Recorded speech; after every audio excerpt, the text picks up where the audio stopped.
Hello मेरी class 11 के दोस्तों। सोशियोलॉजी कितना ही इंटरेस्टिंग है ना। आपकी कहानी, मेरी कहानी, हम सब की कहानी। और इसमें चैप्टर वाइज चैप्टर हम इसके अलग अलग चीज़ें जान रहे हैं। चैप्टर 1, चैप्टर 2, चैप्टर 3 और आज बारी है चैप्टर 4 की, कल्चर एंड सोशलाइजेशन, संस्कृति और समाजीकरण।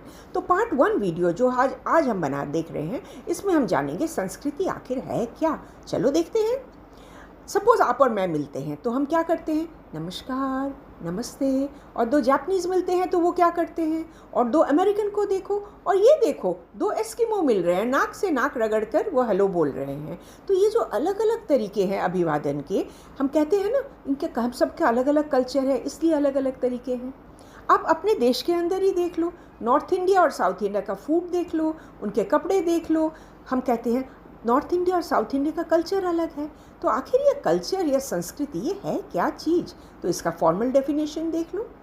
एक समाज में जीवन जीने का तरीका, और नंबर 2 उसका पार्ट है कि हर बंदे को उस समाज के वो तरीका अपनाता है, वो मान लेता है, वो उसको ओन कर लेता है। फॉर एग्ज़ाम्पल, ये चाय कैसे पी रहे हैं देखो, इनके समाज में हर बंदा ऐसे ही चाय पीता है। एक समाजशास्त्री थे एडवर्ड टाइलर। उन्होंने कहा कि संस्कृति ना कोई सिंपल चीज़ नहीं है, ये एक बड़ा जटिल है, वेरी वेरी कॉम्प्लेक्स, क्योंकि इसमें कितनी सारी चीज़ें हैं, ज्ञान, नॉलेज, आस्था, बिलीफ, कला, आर्ट, उसके साथ मॉरल्स, नैतिकता, कानून, प्रथा, ये सारी चीज़ें, ये सब मिलकर एक बड़ा जटिल सा वेब बनता है जिसको हम कहते हैं कल्चर।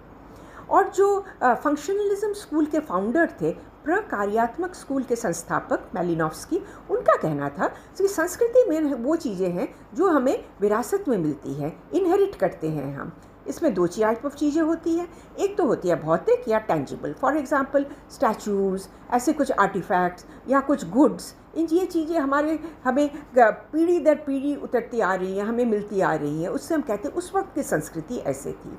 और कुछ चीज़ें होती हैं जो इनटेंजिबल होती हैं, जैसे विचार, थॉट्स, आदतें, हैबिट्स, मूल्य, वैल्यूज़। इन चीज़ को तो हम पकड़ नहीं सकते हैं ना, पर है तो बड़ा इम्पॉर्टेंट। तो कल्चर के एलिमेंट्स को एक बार फिर से देख लो। तो कुल मिलाकर हम क्या देखते हैं? संस्कृति में 5 चीज़ें हैं, 1, 2, 3, 4 and 5.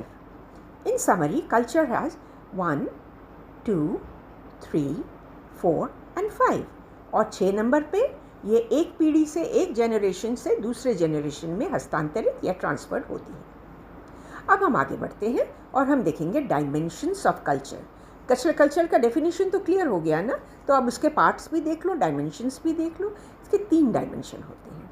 चलो पहला वाला या संज्ञानात्मक या कॉग्निटिव, इसको हम समझते हैं। कॉग्निटिव का मतलब होता है, एक एग्जांपल ले लो, आपके घर में 4 सेल फ़ोन बज रहे हैं एक साथ, पर आप अपने सेल फ़ोन का टोन बिल्कुल पहचान लेते हो। ये कैसे करते हो? क्योंकि हम जो चीज़ें सुनते हैं, देखते हैं, उनको अर्थ देकर हम उन्हें व्यवहार में लाते हैं। यही है कॉग्निटिव। किताब पढ़ते हैं, इसको हम पूरा समझते हैं, फिर एक दूसरे के साथ चर्चा करते हैं। इंटरनेट पे तो हम कितनी सारी चीज़ें देखते हैं, हमारी फ़ोन पे पता नहीं कितना इन्फॉर्मेशन आता रहता है, और उन सब चीज़ों को हम एक साथ मिलके बैठ के डिस्कस करते हैं, समझते हैं। यही है कॉग्निटिव एस्पेक्ट। तो बहुत सारी चीज़ें होती हैं ना जो लिखित होती हैं, रिटन होती हैं, चाहे वो बुक फॉर्म में हो या ई बुक के फॉर्म में हो। मतलब एक डॉक्यूमेंट होता है जिससे उस समाज की हिस्ट्री, उस समाज का लिटरेचर, इससे हम जान सकते हैं उस समाज के बारे में, उस समाज की संस्कृति क्या है इसके बारे में। पर आप जानते हो क्या कि दुनिया में है कोई टोटल 3000 भाषाएं, और केवल 78 भाषाएं में रिटन साहित्य और लिटरेचर है। तो बाकी समाजों में क्या है? वहाँ लोग अपने पूर्वजों के बारे में कैसे जानते हैं, उनकी संस्कृति क्या थी, हमारी संस्कृति क्या है? कैसे? ये होता है श्रुति से। श्रुति यानी कि सुनना, सुनकर सीखना। ये देखो, बड़े बोल रहे हैं, बच्चे सुन रहे हैं, बड़े बार बार रिपीट करते रहते हैं जब तक कि बच्चे के मन में वो बात बैठ नहीं जाती है। इसी तरीके से हमारे पूर्वज हज़ारों साल पहले से रामायण महाभारत की कहानी बताते हुए आए हैं। जब फाइनली लिखा गया, उससे कितने हज़ार साल पहले ये कहानी हो चुकी है।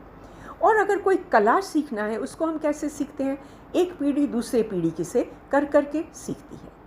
अब जो सोशियोलॉजिस्ट हैं, उनके सामने ना एक बड़ी दुविधा है। ये तो कहना है ना कि जो समाज अग्रसर है वहाँ लोग पढ़े लिखे होते हैं, साक्षर होते हैं, पर जिस समाज में अनपढ़ लोग ज़्यादा हैं, उनको साक्षरता की तरफ कैसे लिया जाए? वो तो कहेंगे हमें ज़रूरत ही नहीं है, फॉर एग्ज़ाम्पल इनको देखो, ये कभी स्कूल नहीं गई हैं पर अपना बिजनेस खुद चलाती हैं और हिसाब जो लगाती हैं आपसे तेज़ हिसाब लगा लेती हैं। उनको अगर आप बोलो कि आप स्कूल चलो, साक्षर बनो, वो बोलेंगे क्यों, मेरे से इससे क्या फ़ायदा होगा, क्योंकि उनके लिए ये रेलेवेंट नहीं है। तो सोशियोलॉजिस्ट की यही डायलेमा है कि उनको ये रेलेवेंट या प्रासंगिक कैसे बनाया जाए। समझ रहे हो ना। इसके बाद आप संज्ञानात्मक को आप फिर से एक बार देख लो क्या है। अब हम चलेंगे सेकंड पार्ट पे, जो है नॉर्मेटिव या मानकीय, जिसमें समाज के रूल्स पर बताए जाते हैं। एक स्टैंडर्ड सेट किया जाता है कि कौन सा बिहेवियर किस सिचुएशन में बेस्ट बिहेवियर है और कौन सा बिल्कुल अच्छा नहीं है। फॉर एग्ज़ाम्पल, लोग अंदर बात कर रहे हैं, ये भाई साहब तो कान लगा के सुन रहे हैं।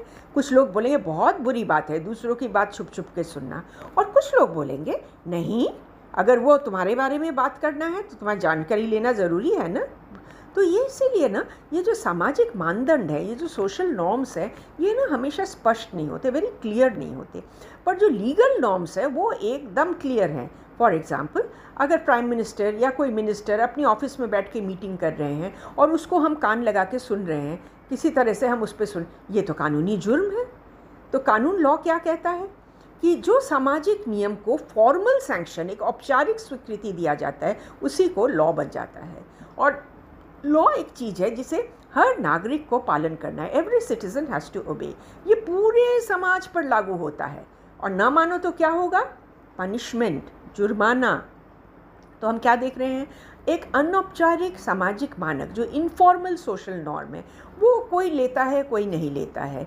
तो उसमें क्या होता है, जो प्रभावशाली लोग होते हैं ना, वो कोशिश करते हैं कि ऐसे स्टैंडर्ड बनाओ, ऐसे मानक बनाओ जिससे उनको ज़्यादा फ़ायदा पहुँचे, बाकी लोगों को कम फ़ायदा पहुँचे। प्रभावशाली हैं तो लोग ज़बरदस्ती भी करते हैं, पर हर लोग इसको मानते भी नहीं हैं। तो नॉर्मेटिव को हमने क्या देखा, एक बार फिर से देख लो। और अब हम चलेंगे थर्ड डायमेंशन पे, जिसको हम कहते हैं मटीरियल या भौतिक डायमेंशन। इसका मतलब क्या है, इसका मतलब है कि समाज, एक संस्कृति को आगे ले जाने के लिए उसमें प्रोडक्शन, लाइफस्टाइल, ये कैसे इम्प्रूव होता है, संस्कृति कैसे एक लेवल से दूसरे लेवल पे जाती है, उसमें मटीरियल चीज़ों का क्या क्या क्या रोल रहता है। फॉर एग्ज़ाम्पल, पहले लोग खेतों में कैसे पानी देते थे और अब कैसे देते हैं, एक चेंज हुआ ना।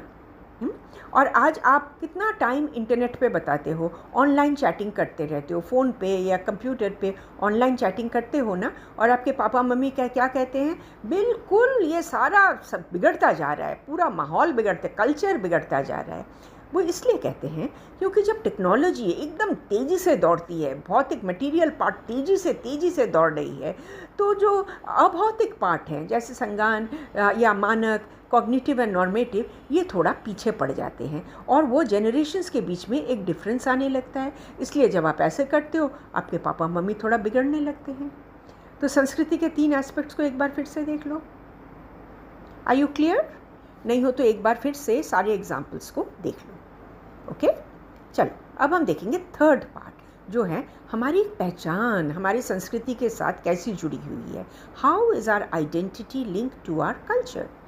एक समाज में हमें एक रोल मिला हुआ है, हम एक भूमिका निभाते हैं और यही बनती है हमारी पहचान, ये तो हम जानते हैं ना।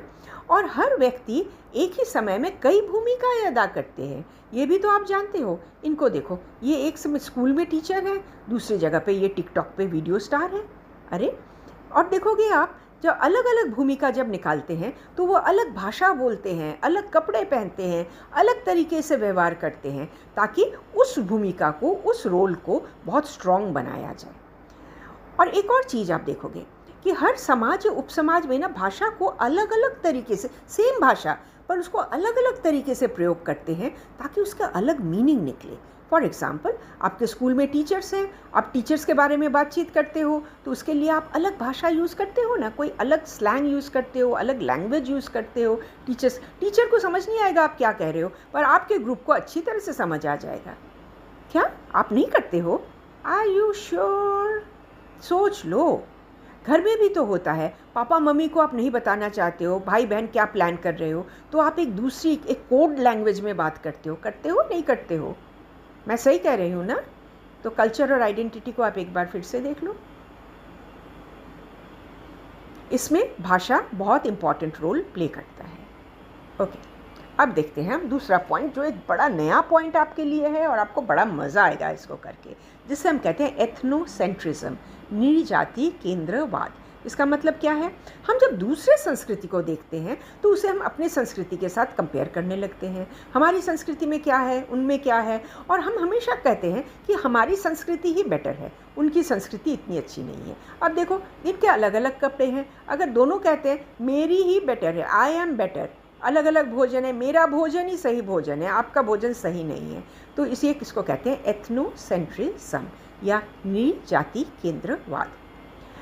एक और टर्म आता है जिसको हम कहते हैं विश्व नागरिकवाद या कॉस्मोपॉलिटनिज्म। ये ना एथनोसेंट्रिज्म के बिल्कुल ऑपोजिट। विश्व नागरिकवाद क्या कहता है कि दूसरी संस्कृति के साथ हमें ना तो कंपटीशन करना है, ना ही हमें कंपैरिजन या तुलना करना है। तो हम क्या करेंगे? हम दूसरे संस्कृति में देखेंगे उसमें अच्छाई क्या है, और उस अच्छाई को हम सीखने की कोशिश करेंगे, अपने कल्चर में लाने की कोशिश करेंगे। और जब ये सारी नई नई इन्फ्लुएंसेस आती हैं तो क्या होता है? कल्चर चेंज, सांस्कृतिक परिवर्तन। तो सांस्कृतिक परिवर्तन क्या है? देखो, जब नई नई चीज़ें हम लेते हैं तो हमारी संस्कृति के जो पैटर्न्स हैं, जो प्रतिमान हैं, वो बदलना शुरू करते हैं। ये दो तरीके की होती हैं। एक को हम कहते हैं डेवलपमेंटल चेंज।